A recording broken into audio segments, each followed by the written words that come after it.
श्री स्वामी समर्थ. आज अक्षय तृतीया आणि संध्याकाळी अतिशय प्रभावी असा एक उपाय आपल्याला करायचा आहे. कारण वर्षातून एकदाच ही संधी आपल्याकडे येते असते. ही संधी अजिबात सोडू नका.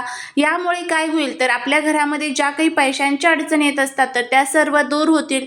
घरातील नकारात्मक ऊर्जा, त्याचबरोबर वाईट शक्ती आणि आपल्या मनातील ज्या काही इच्छा आहेत तर त्यासुद्धा पूर्ण होतील. तर असा हा प्रभावी उपाय आपल्याला आज संध्याकाळी करायचा आहे.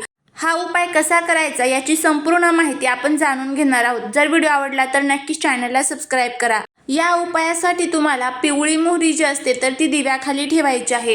आता ही पिवळी मोहरी दिव्याखाली कशा पद्धतीने ठेवायची, दिव्यामध्ये कोणकोणत्या वस्तू टाकायच्या, कोणत्या मंत्राचं पठण करायचं आहे याची संपूर्ण माहिती जाणून घेण्यासाठी खाली जो तुम्हाला छोटासा त्रिकोण दिसत आहे याच व्हिडिओच्या खाली, तर त्यावरती जाऊन तुम्ही क्लिक करा. संपूर्ण माहिती अगदी व्यवस्थितपणे मिळेल. नाहीच ती लिंक ओपन झाली तर चॅनलवरती व्हिजिट करा. नक्की तुम्हाला तो व्हिडिओ तिथे मिळून जाईल. नक्की हा उपाय करा. खूप प्रभावी असा हा उपाय जर आपण आज केला तर नक्कीच आपल्या जीवनातील सर्व अडचणी दूर होतील.